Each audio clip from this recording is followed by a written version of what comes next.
Hello everyone, welcome back to the open class, and today we're going to be speaking on services. So we want to learn what are services, what are they used for, and we'd also try to, along the way, understand what is the difference between services and topics, and why do we end up opting for using services for some use cases. Okay, so by the way, and I will be taking you through this journey as we go step by step. So I have no idea if you've finished to fork the roast yet, but let me just check real quick. Alright, I have just switched my screen, so when your roast is loaded, you should end up with something like this. So let me go to that screen, and then I will try to show you how you could do that. Alright, so let's close this quickly. So if you happen to have joined me on this open class, so my assumption is you have gone to the courses section, and I'm just gonna do that with you right now so that you see where you can find open classes, even the previous ones and the current ones, right? So here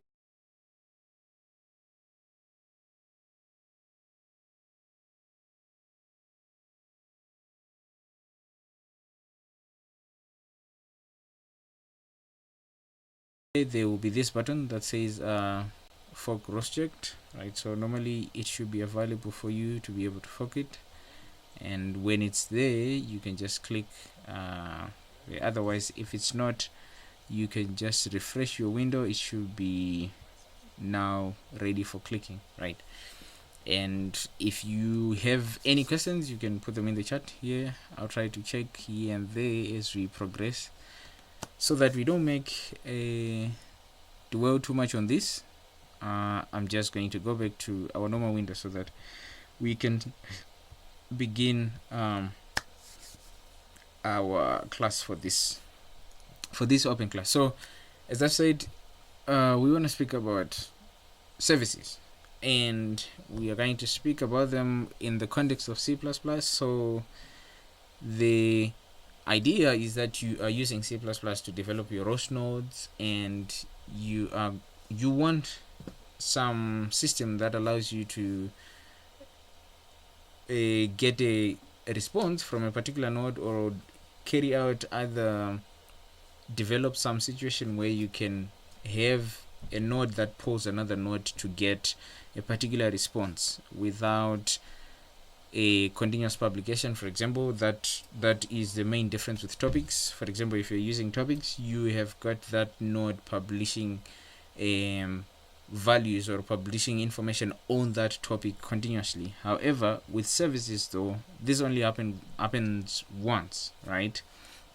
So we're going to see that there are some cases where you just want that thing to be published once and you get a response from your node, and then after that you don't want anything else, right? You do not want any more of that information to be published. However, what's important for us to understand is that when your node is waiting for a response, it blocks everything else. So it cannot execute, it cannot go to the next step. If it was within a particular member function of that node, it will stop until that response becomes available. So as always, we are going to develop a particular example, and we will go step by step. So, and on these open classes, we will be using the BotBox warehouse. So the simulation that you should see should look like this, just like mine now looks. So if I minimize my window, you should be able to see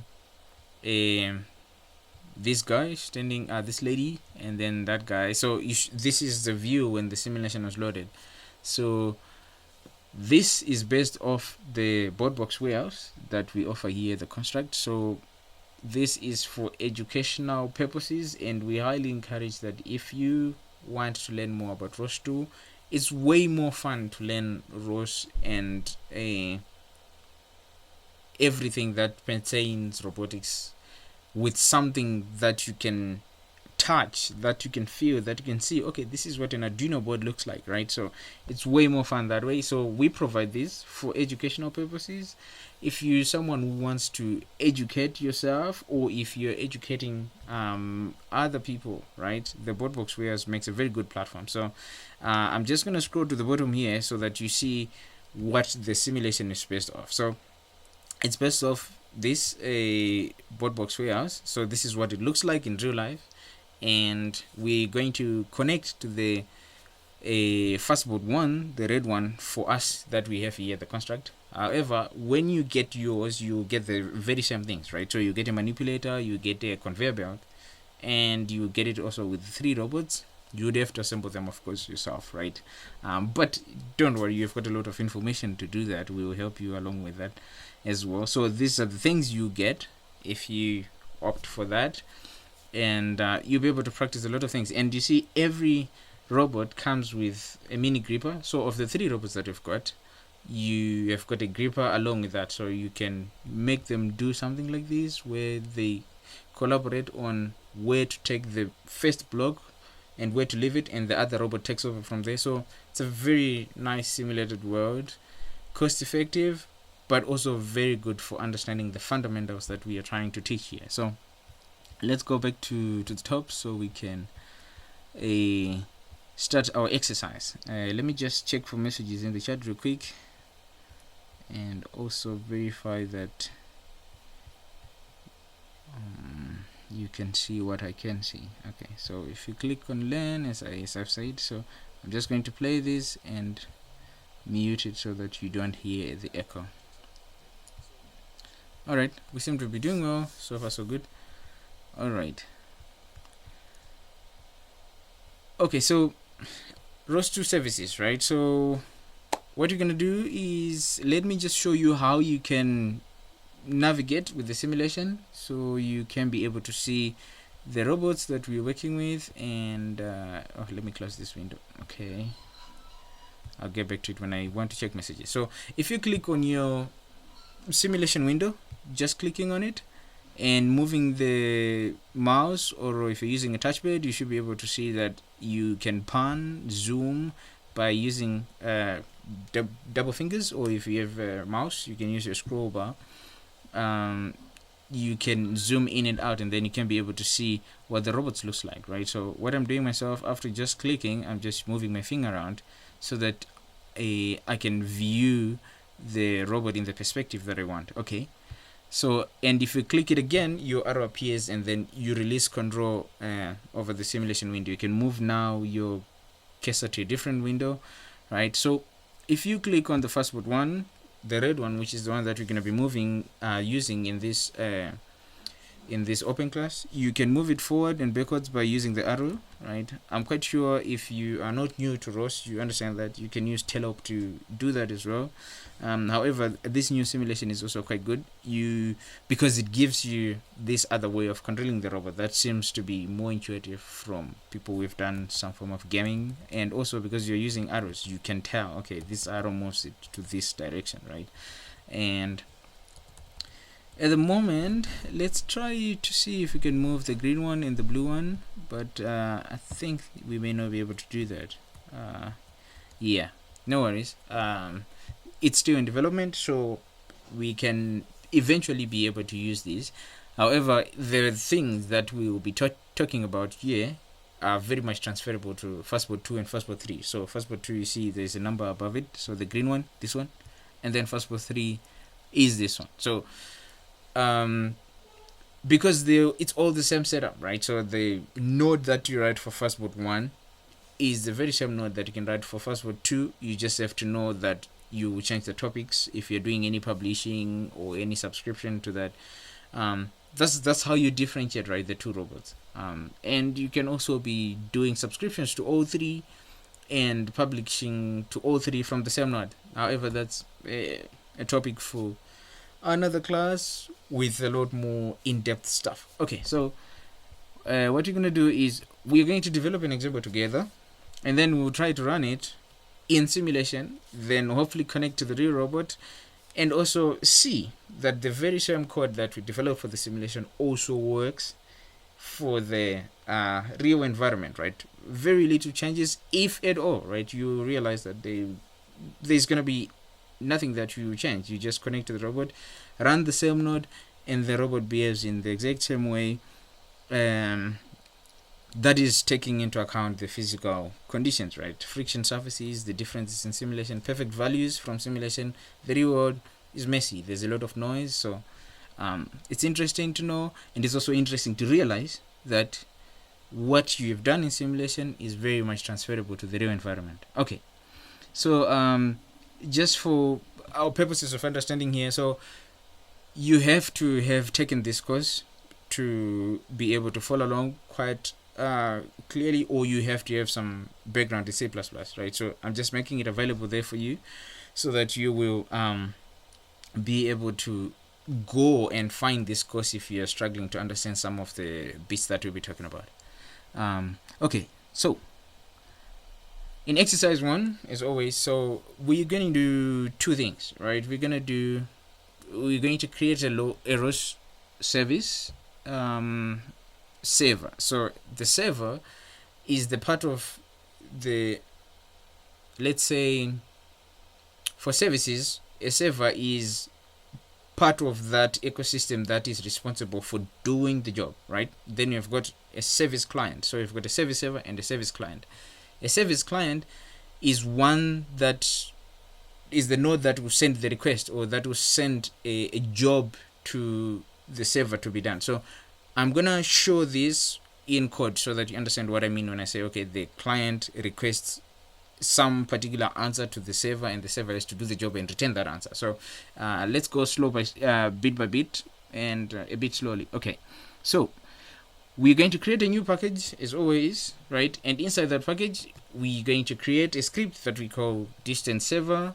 And what we want to do though for our service is we want to develop a node that detects the closest obstacle, right? So think about it this way: if your robot was going to be moving around in our board box environment, we want to be sure that our node will be able to tell when it's too close to a particular obstacle, whether it's in front, the back, or just around itself, right? We want it to at least be able to give you that, okay, this is the closest obstacle given where I am right now, right? So we're going to create a server to do that, and for that server we're also going to develop a client, which is a separate ROS2 node that you can use to pull or to tell the service server to do the job of checking what's the closest obstacle around our first board 1, and then when it returns that,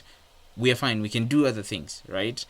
So think about it this way: if your robot was doing some form of a normal patrol or looking for things, or if it was just wanted to be aware of some proximity to obstacles, right?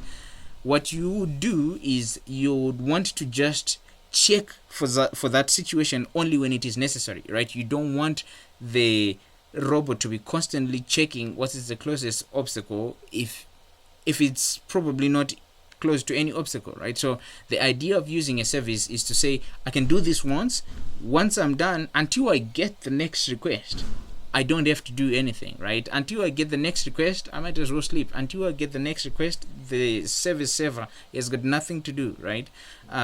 Whereas with topics, you are saying in comparison, everything has to be sent at a particular frequency. So whether you want it or not, you're going to get the proximity of the nearest obstacle every 1 second, depending on how quickly your publishing is happening for that particular topic, right? Whereas we are saying for the service, we are saying you can only ask for this when it is convenient for you, right?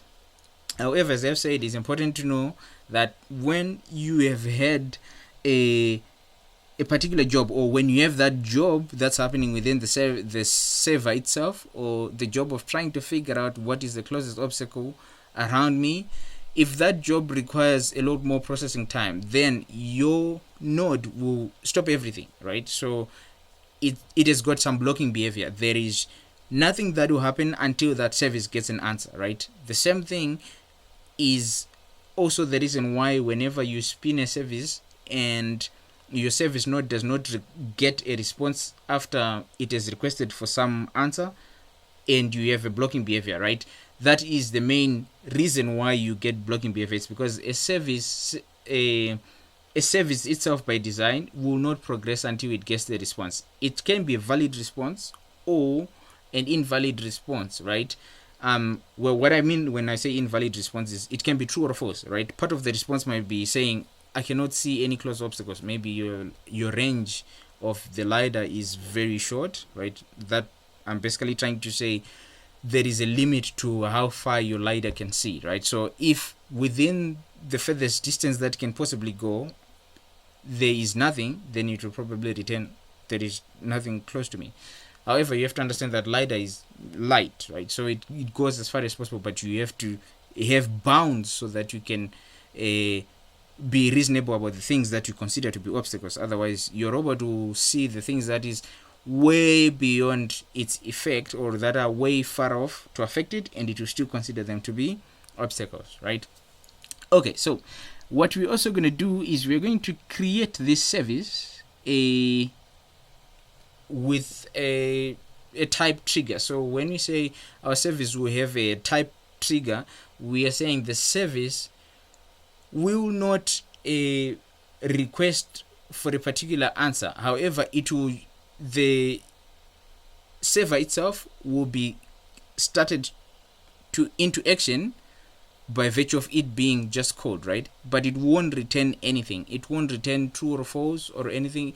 It will just return something that is running. So run something and return this particular answer, right? So it's called on the basis of just that. There is no parameters that it takes, right? So the std service trigger here is mostly for the purposes of wanting to call a service that doesn't take any parameters, right? So if your service was one that, for example, wanted to know 3 or 4 things, so think about a service server or the server for your particular service is a normal function, right?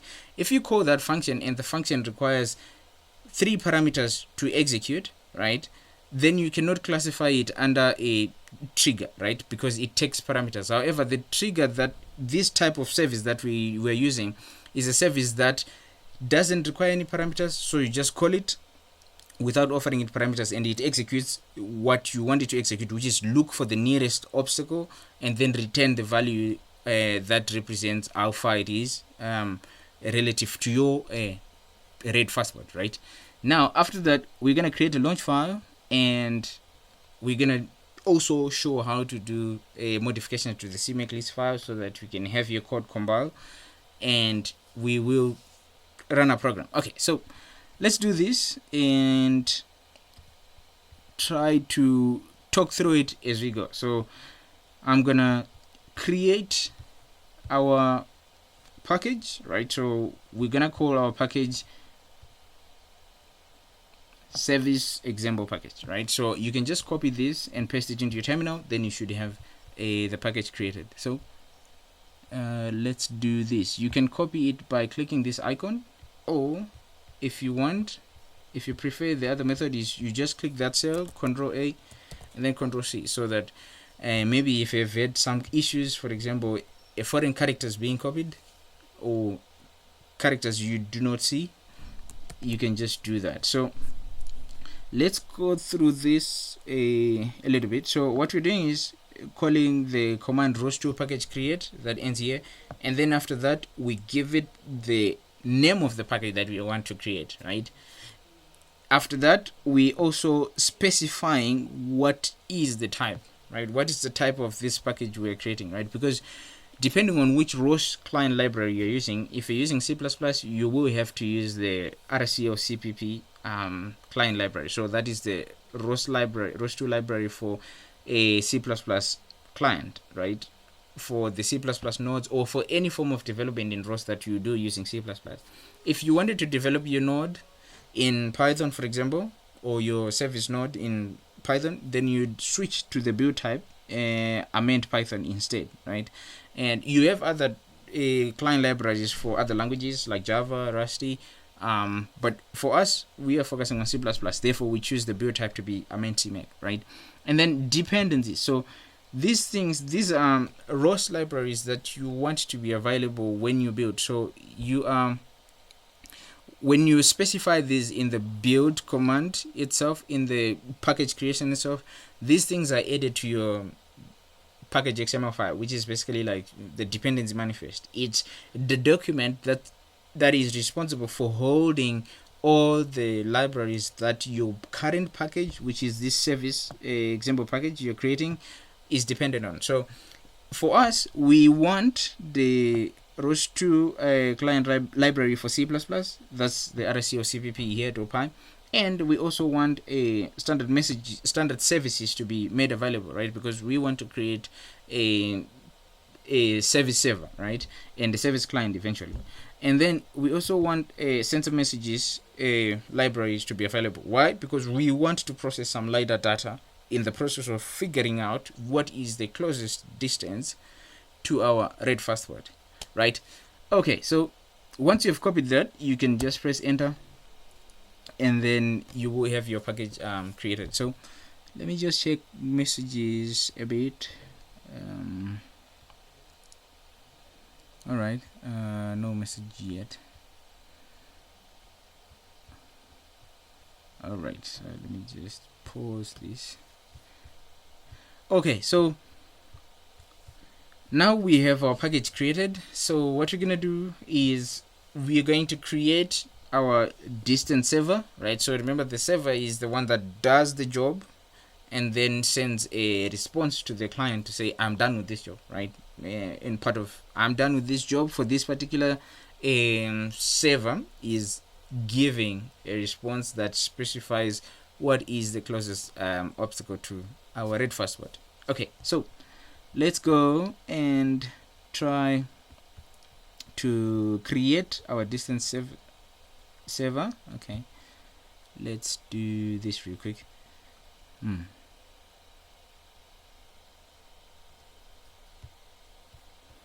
Alright, so to do that, as always, you have to navigate into the package that you've created, and you do that via cd. So you open as if you're just opening a standard directory in our Linux system, right? And once you're in there, if you try to list by using ls, you'll be able to see, okay, you've got a CMake list file that's created for you. You've got an include directory. You've got a package XML. So this is the package XML that I was saying is the one that's populated when you specify dependencies in your package creation process, right? However, even if you don't specify dependencies, this file is still created for you, right? By default, when ROS packages are created, it is created for you, and any of the dependencies that you realize you need as you progress in the development can be added to that file, right? So we will do that in maybe another class where we try to understand the package XML file as a whole, right? The same thing applies when you are developing libraries for yourself. You still have to make them discoverable by being able to specify them as a dependency or as a library within that same package XML file. So it holds a lot of important role for our ROS2 ecosystem. And then the SRC folder here, this is the folder where we will create our CPP files, right? However, if you have any header files or if you want to split implementation and interface, you will have to have the header files in the include directory and then the implementation files in the CPP, in the SRC folder. So for us, because we're using normal CPP file, we're not separating implementation and interface, right? For our purposes here, we just use the SRC folder. So let's get into that folder and just list to see that it's empty. It's created for you so that you can add any of the stuff you want to add there, so any nodes that you want to add. So what you're going to do is let's copy this code real quick. No, first of all, because it's empty, right, we need to create the file itself that we're going to add in our node to, right? So let's touch. So touch is the command to create a particular script, or let's say yeah, any script that you wanna create, right? If you're creating a folder, you'd have to use make_d, right? So touch, then you specify the name. So this one is gonna be distance server .cpp. So, and you hit enter, then you should have a distance server created for you, a distance server.cpp file created for you, right? You can edit this file in the terminal by using vim, right? So you type vi or vim, and then you specify the name of the file, and then you hit enter, you get into that file. So once you get in there, you can add things, right? However, this is more for people who are using a headless system, right? So let's say you're working with Ubuntu that doesn't have a GUI, and then you have ROS2 installed there, right? You have the only way to edit any scripts or to do some coding is to have to use a terminal, a code editor like this, right? But for convenience, we're gonna use the IDE, right? That's why we have our platform, right? It makes it easier for you. So I'm just going to press :Q to quit, and then we'll open the file in the IDE. So if you go here and here where next to your terminal, you see that there is a angle bracket / angle bracket. That's your code editor.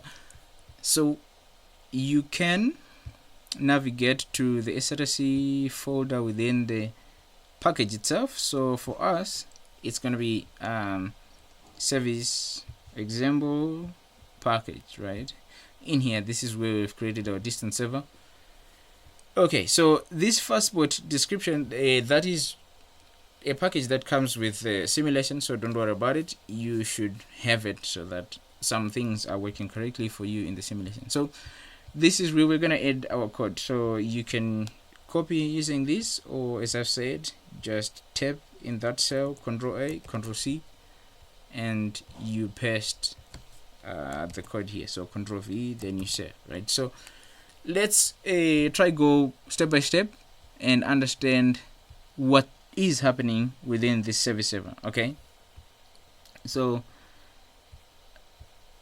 here we're just including the dependencies that we need. So again, you see that we have RSC or CPP here, right? So now this is important because now you're seeing that, okay, if you had not included RSC or CPP as a dependency for your package, you may not have this, right? You may not be able to do this, right? Because it's not known, right? Your ROS2 environment or the Qualcomm build system does not know that you need this as a dependency. It does not know that you need it's needed to be made available so that your code, your node will run correctly. The same applies to here, laserscan.hpp, right? You can see that this is a file that's coming from sensor messages library, right? And that's the importance, right? And you can see here we have trigger from our service stud services, right? So you see why we need to have those dependencies there. And then limits, we're just using it. This is a standard header from the C++ library to give you access to things that allow you to monitor. Let's say if you want to monitor what's the smallest value that you can deal with, right? For example, if you have a system that has got only like 64 bits, you want to be able to know that, okay, if I've gone beyond this in the negative side, I want to know that my number is now way too small for my system to be able to render or to do any reasonable computations, right? That's why you see this is what is happening here. We are saying our minimum distance cannot be smaller than the smallest resolution of our current system, right? So think about it this way. If you are not in a virtual environment, if you're on a traditional machine, you want to know that, okay, whatever mean value that I'm getting, I still have to make it comply to the limits of my hardware. That's what you're doing. That's what this is there for, right? To make you have this ability to say, okay, if my float goes beyond this particular value, then it is too small or too big, right? For us here, because minimum distance, if our minimum distance is way too small for us to render, right, then we cannot. We have to round it up to that minimum distance that our hardware can do it. Okay, so, and then let's go through this real quick. So we have a distance server, and we have got that node inheriting from the RCO CPP node class. So this is the generic node class that's made available for us to inherit when we use the RCO CPP client library, so that we have everything, right? From there, we have all the standard things that involve creating of a service, or if you're going to be creating a publisher, you also have that available. So you have not defined this, right? You have not defined these methods, let's say. You have not defined these constructors within your current distance server. However, they are made available to you because you have inherited from the RCO CPP node class, right? So that's important also to understand. So this is our constructor here. So this is the, let me call it method. However, it's a constructor. Call it a constructor. It is the one that is responsible for creating and initializing our distance server. And within that, let's look through what we're doing, right? So what we're doing here is we are creating a service, right? And our service is of type trigger, right? So remember what I've said about trigger. It's a message. It's a service that is run without any parameters, right? It doesn't require any parameters to run. It just requires someone to say, do this for me, right? And the thing that says do this for me is the client node or the service client, or you could also do it via the terminal. So we're going to see that when you go back to our notebook, right? And then what we're doing here is we are binding, right? So the act of binding is saying that whenever our service is called, the function handle service, which is found in our distance server, this one here, has to run, right? So whenever the trigger fires, the handle service has to run. That member function is the one that is supposed to run whenever that event occurs, right? And we have a stud placeholder _1 and then stud placeholder _2. So this says, okay, this handle service has got two parameters, right? And what we are doing by this in the constructor is we are saying reserve a space for this parameter, right? And you will see why we need those. However, I don't want to confuse you by saying why do we now have parameters when we are using a message of a trigger type, right? This is beyond point. What we want to specify here is that these placeholders for parameters are very important for any service that's running because they represent the response and the request. So if you look at our handle service server here, we have got a request and a response, right? However, even though these things are here, they do not and shouldn't expect any information from the client. So normally, remember what I said, that when you have a service that runs with a certain parameters, or it has to be called with certain parameters, right? Those parameters have to be provided by a client, right? So let's say you have got what example can I think of?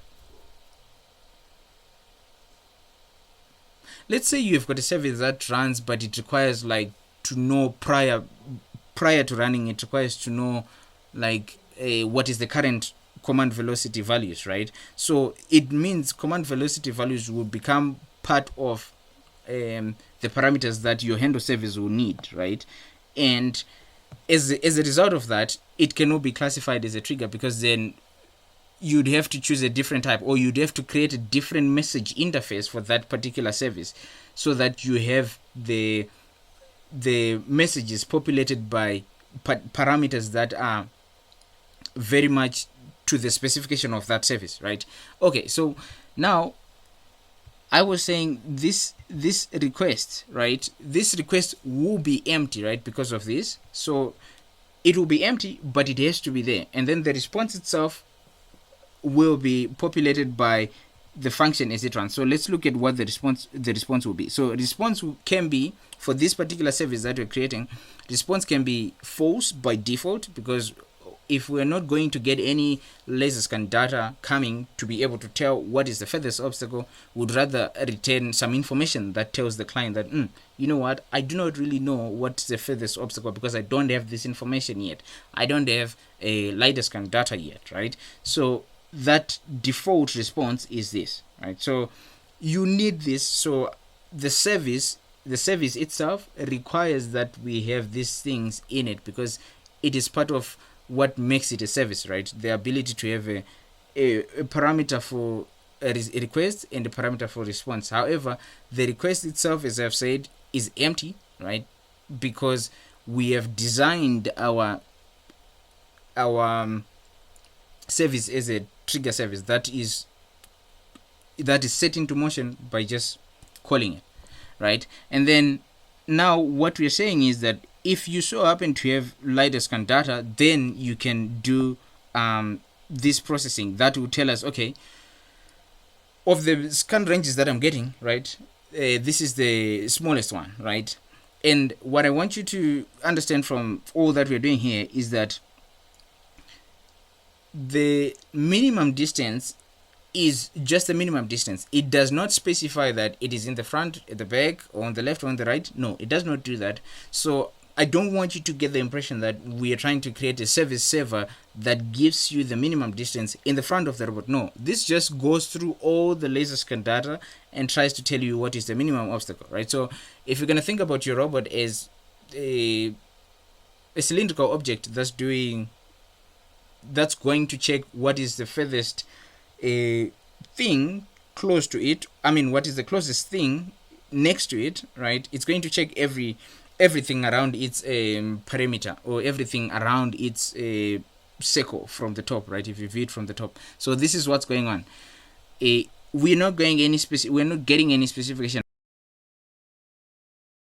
about where exactly that is, right? And then here we have our member functions, member variables that we initialize in our constructor, right? For this is our service, and we specify what type via parameter specification using, we are specifying each type in the template arguments, right?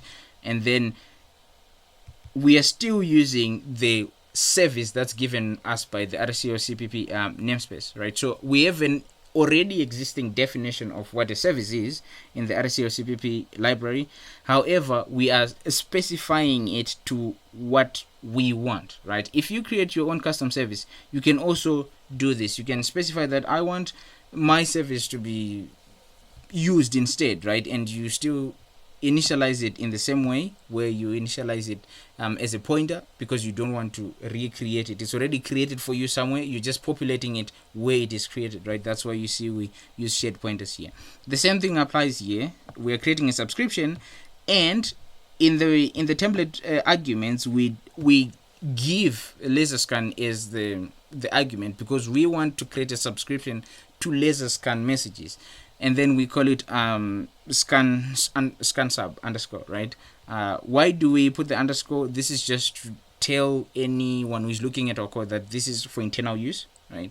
The same thing applies to our service here, right? And as I've said, this is a shared pointer. So this capital S with the capital P, it's an alias for a shared pointer, the way you know shared pointers in C++.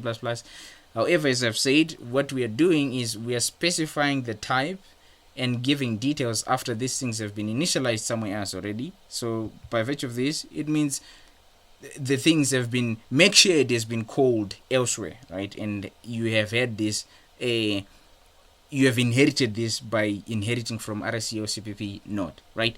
And then we are also doing the same thing here.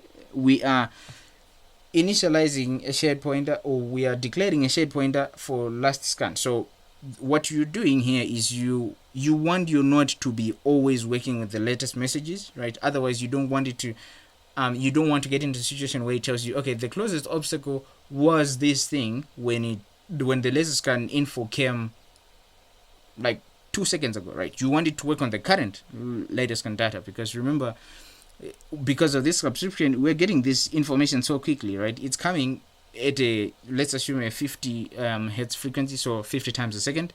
So you want it to be working on the latest information, right? And that's why you name it last scan, right? So let's look through this in a bit more detail, I think, so that you see what I mean when I say last scan. So yes, right, okay, cool. All right, I think we've exhausted this one for the purposes of what we're trying to do with this. So this is what your service server looks like. So remember, what's important is to know that this is the part that's responsible for doing the job, right? The job that we have assigned to our server, right?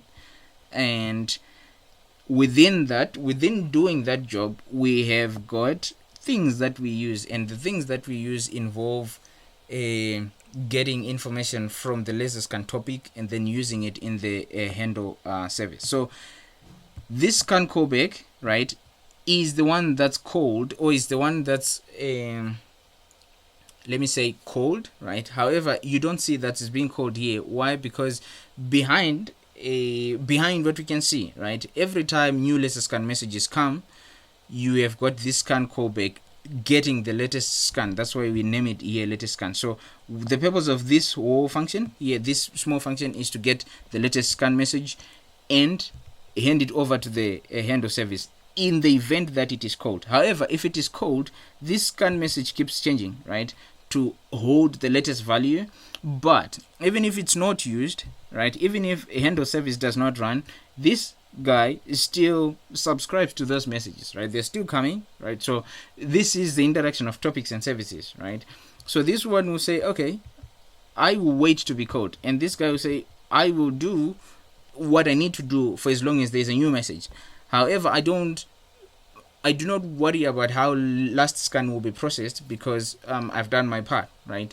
So let's now go down a bit and see this at work, and see how we can call it, and a bit more detail. Okay, so what I'm going to do is we're going to create a launch file for our distance server so that we can run it and see what it looks when it's running, and then see what happens when we now send in information, or when we now send a request to it, right?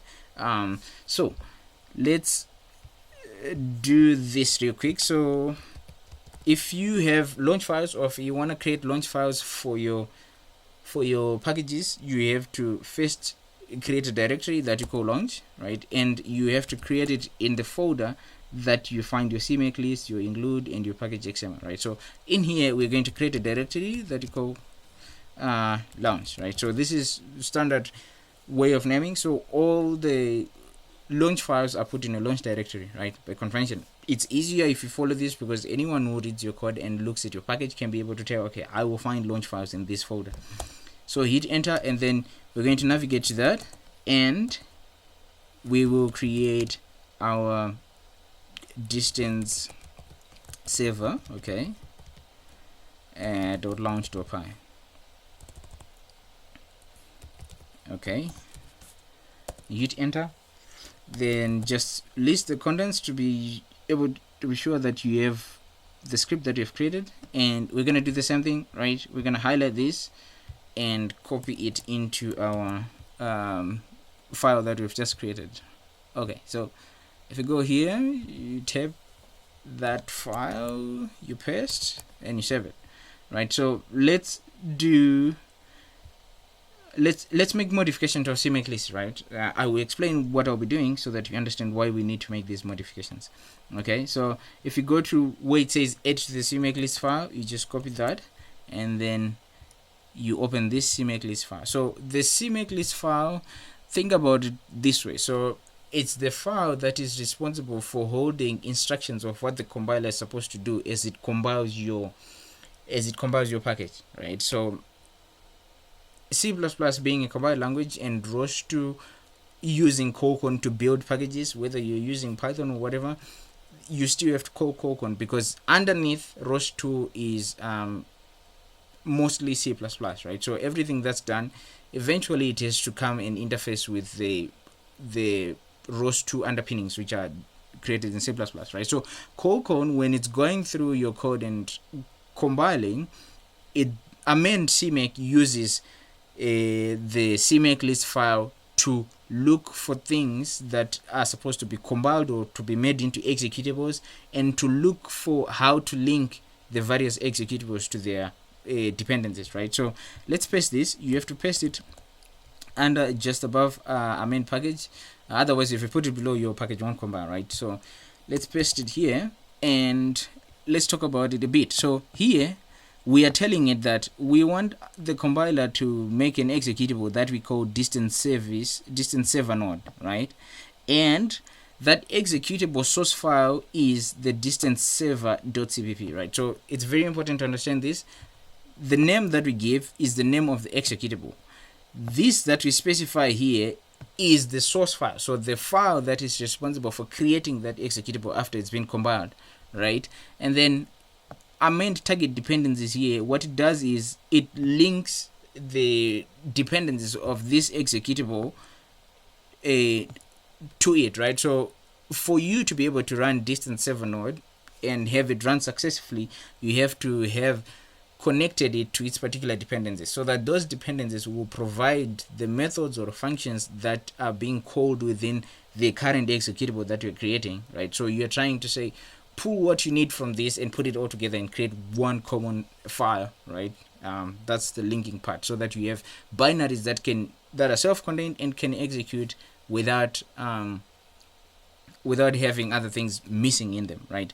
And then you are in this second part, we're just installing. So if you have an executable that's created, you have to install it. You have to make it available in the library, in the lib folder, which you find in the install here, because that's where your ROS2 environment will look for that executable, right? Every time you call ROS2 launch and then you specify the package name and the executable, it will go and look into that folder. So within this install, you will find that there is a service package, right? So basically a file with exactly the same name as your package, and here this is the lib folder, right? This is where you find your executables, right?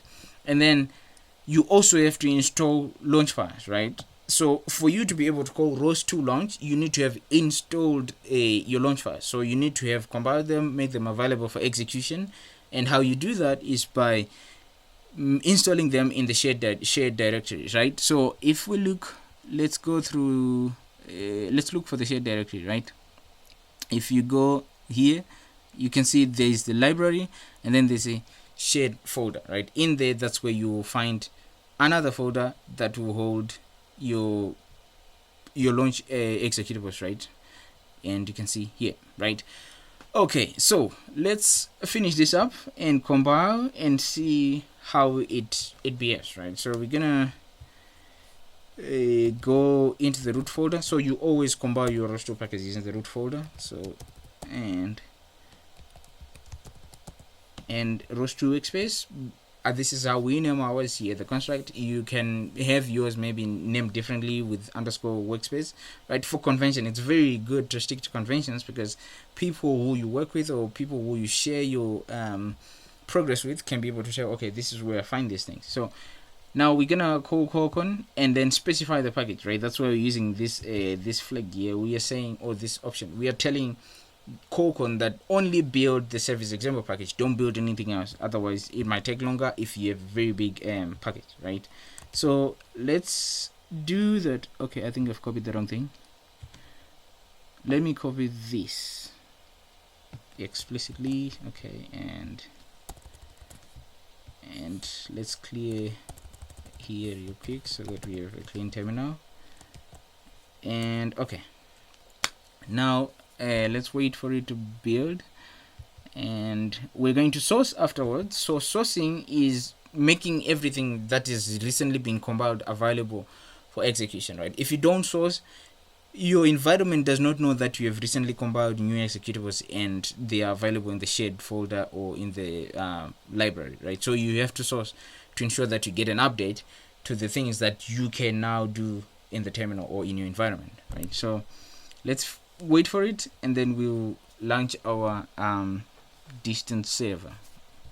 Let me just check messages real quick. Okay.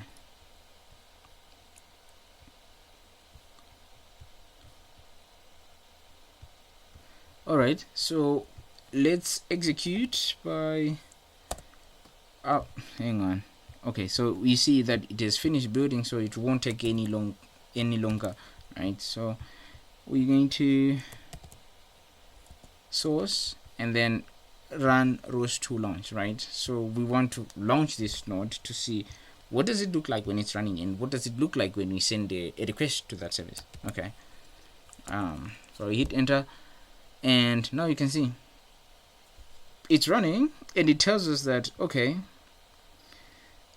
you have to call the service, right? You have to call the service for you to get the nearest distance, right? So this is what a service does, right? It does not execute continuously. It has to wait for a particular event to occur. For as long as that node is running, it's just ready, right? It's not doing anything. It's just ready for the client to then call that service. When it's called and it runs and it returns a response, it will halt again. It will wait for the next response that comes. However long it takes, it will wait for that. So that's the purpose of it. If you look at it from a resources point of view, right, it doesn't it doesn't take so much resource because it's not doing anything right now. It doesn't need to do anything when it's not necessary. So that's also a good thing to look at, right? Or to understand it in that way. It's also a very good thing. So let's now run a service request in the terminal, right? So as I've said, you can do this. So if you run ROS2 service call get distance, specify the service time, you should be able to get some response, right? So if you do that, and let's wait a bit. Now this is the response that you're getting, right? And because you've called it once, you get your answer once, right? And look, let's just look at what has happened here. Service called, and the response is that, and the response has been sent to the terminal that we called our service, right? So if we move our robot in the simulation, right? If we move our robot here to a different place, if it will allow me to move it, and then we try to call the same service one more time. Now the minimum distance is changed, right? So you've got this as your response, right? And if you look at the service terminal, you can see that also there's a new response, right? Service called, and the response is that. Okay, so let's try and connect to the real robot real quick and see if we can move it and do the same thing there. Okay. So let's connect this one here. Okay. And it is not available at the moment. Hang on one sec. Alright, I think if it's not available, let me try to get us through the client stuff first, and then we can come back to this a little later. Okay.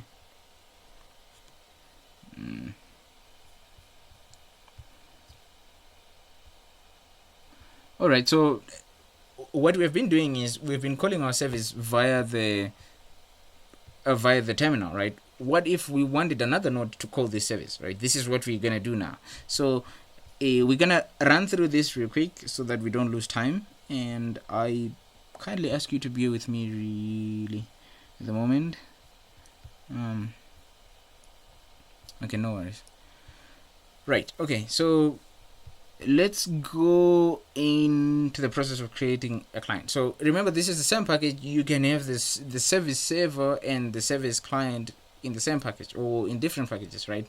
This is the beauty of ROS2. You can do these things in places that you probably think, okay, it doesn't work, but ROS as a framework has got a very standardized forms of communication, right? So as long as your node is publishing something on a particular topic, they can speak to each other, right? However separated the hardware might be, as long as there is internet connection and good configuration, the things are configured correctly, the same nodes can be running on different machines and they can still talk to each other if they are configured correctly, right?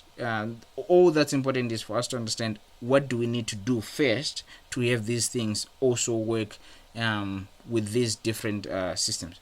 Anyway, let's create our distance client. So what we're going to do is we're going to go into our SRC folder and navigate into our example package. Then in that, give me one sec, I think I'm typing it wrong. So let's say service example, yes, SRC, and then list, yes, here. So we're gonna create here our distance client, and then we're going to do the same thing, right? Copy this code, edit that, and we'll speak a bit about it. But what's important is to run it, right? We want to run it and see how does it behave in the different setup. So let's I think the simulation closed. Okay, I hope it loads quick enough. Anyway, it closed because we were trying to connect to the real board. Okay, but for so long we can add stuff to our distance client. So let's close this and find where that SRC folder is. Okay, so here, distance client, and we're gonna add some code to it.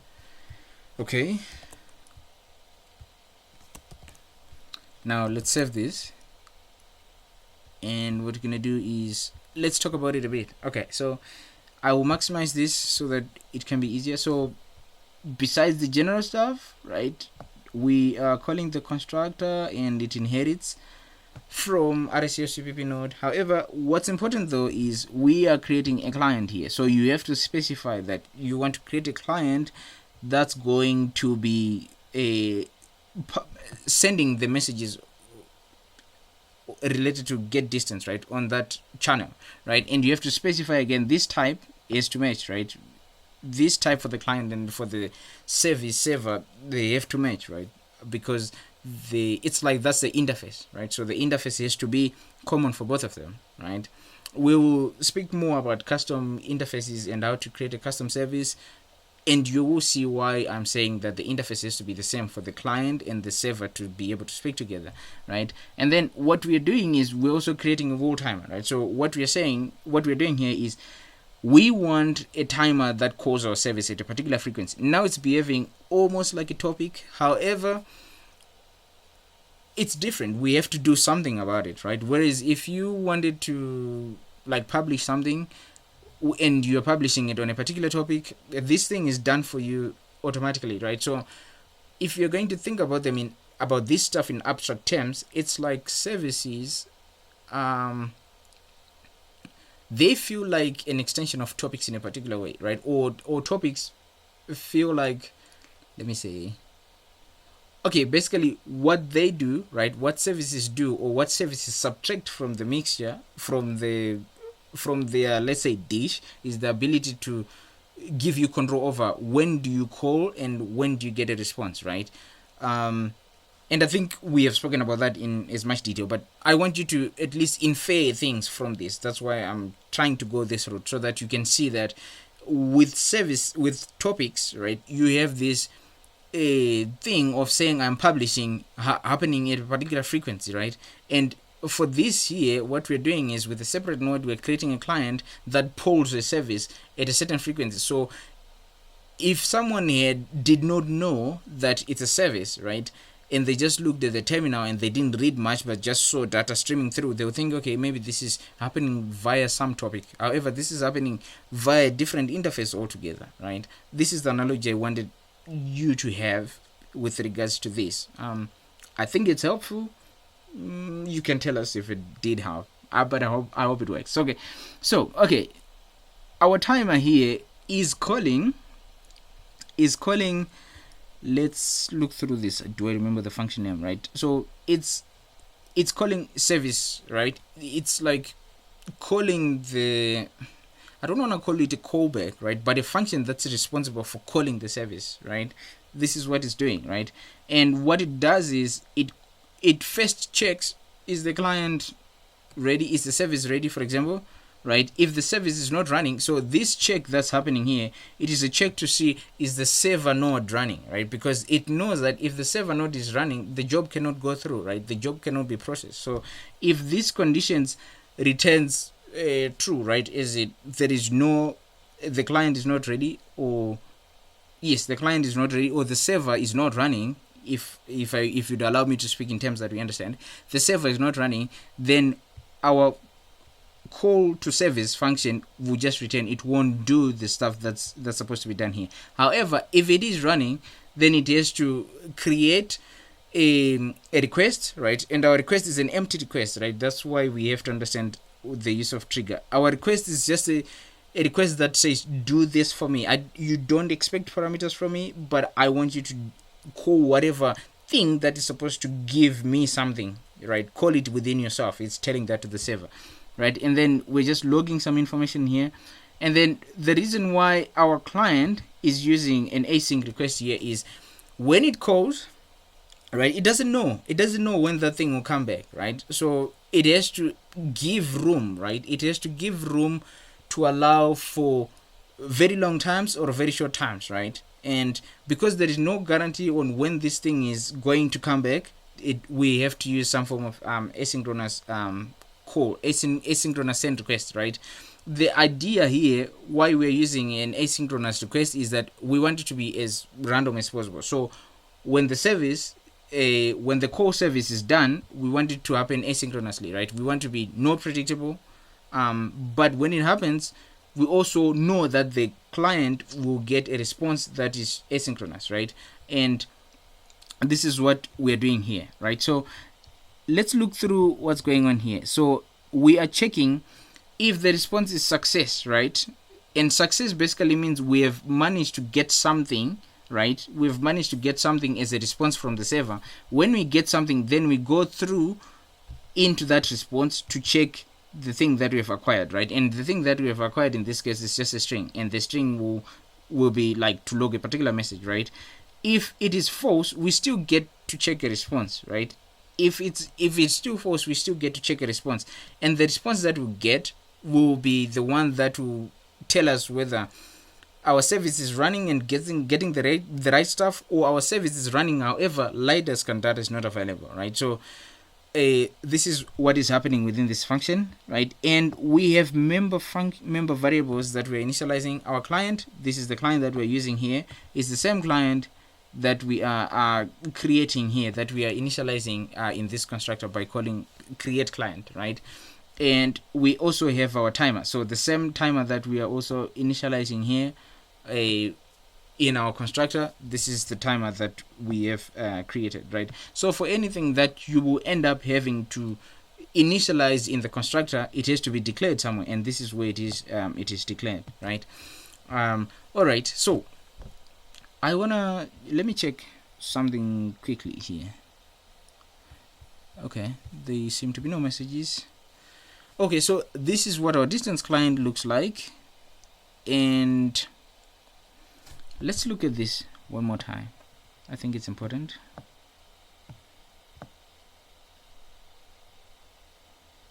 Here, so the stuff that I've highlighted here, there is a get future here. So our response in line 37 here, our response, it does not, remember I said earlier that the client does not know when the response will come, right? So as a result of this, it has to use like some event based mechanism, right? And the event based mechanism that's being used in this case is asynchronous, some asynchronous way of doing things, right? That's why you see there is async send request here, and we are like pointing to that effect that is found within the client itself, because they are designed by this way to be asynchronous, right?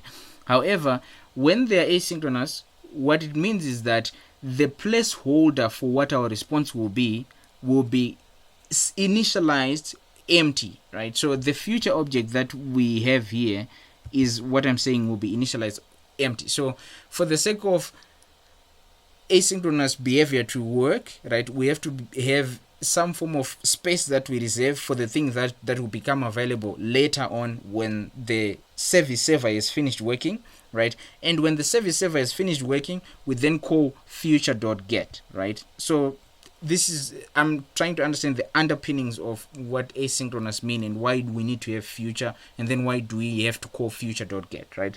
It's because when we have created our client, we create our client and then we initialize the response of the server as a future object that is there to hold space for what the response will be eventually. When the response finally comes, we just populate the future object by using future.get and fill that as our response, right? I think we have done a bit of justice to this, because it's very important for us to understand this, right? Okay, so let's run this real quick and see how it interacts with our service, and then we can see if we can get the real robot to do the same thing. Otherwise, unfortunately, we might have to have a separate class where we actually run it on the real robot, as it seems to be not online at the moment. Okay, so let's check who is running at the moment. Okay, so we have no one running. So what I'm going to do is, let's do the CMake list changes first, and then have a launch file created. So I'm going to do this real quick, and so that we can run it. So let's navigate to this directory and list here. Let's open launch. Oh, hang on. Launch. Oh man. Okay, much better. And then we're going to create distance client dot launch dot py, right? And let's go into that file and then add the stuff that we need to add. Okay, so copy this, paste it here, and then let's save this. And then we're gonna make the necessary modifications to the CMake list file, right? In this case, we're just adding the executable that's being created recently, and we're also adding the executable that's being created as a result of compiling with this new script available. So okay, let's do this. So what I'm gonna do is, I'm gonna highlight this because you see that this has been replaced, because we still have install targets. We just specify an extra executable anyway. That's why I have had that taken away. And again, we have our client node executable being created and also linked to the libraries that it needs to be aware of, right? You can see that there is a missing, the sensor messages dependency is not there because it's not being used, right? There's no laser scan data being used in the distance client. So that's important to note with retrospect, or in retrospect, with what I've been speaking about a lot earlier with regards to these dependencies and having them linked to the right executables, and okay, so let's compile and we can test. So you can just copy all this stuff, put it in your terminal, and then it will navigate to the correct directory, compile, then run. And now let's source. Right, so what I want us to do is, let's reserve this first terminal for the server, right? I've compiled everything, but I want to call this terminal server, and then the next terminal that we have here will be our client, right? So that you can be able to tell, okay, where is the client running and where is the server running. Then in terminal, in shell 1, right, which is the one we've called server, we're going to execute the distance server, right? So the server has to be running for you to call it with the client and to get an appropriate response. Otherwise, you're just going to get, oh, server not ready yet, right? So let's paste this here real quick, and oh, hang on, this is the client terminal. You can just Control-C and switch to the server, right? So I'm gonna clear this and paste this one here, and then let's do the same thing for the client, and we can run it there. So you should note that, okay, this, we have gotten a log that tells us that our server is running, and that's good, right? That's good because we know it's running and we can call it with the client, or we can run the distance client launch file and we should get a legit response. Okay, so now it's running, distance client started, and you see now we get our success message. It tells us closest obstacle is this much. The next, after some seconds, it tells us again closest obstacle is this much. So this is the job of the timer. This is the timer that's saying, okay, call the service one more time, call the service one more time, right?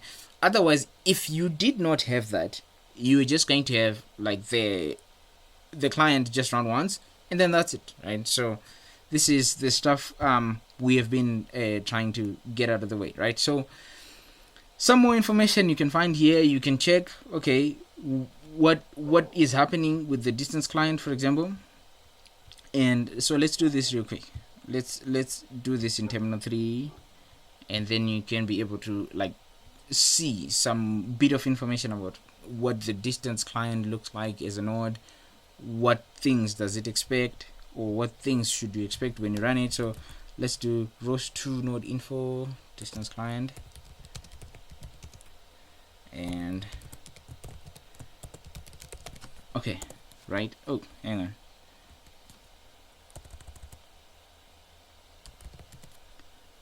Right.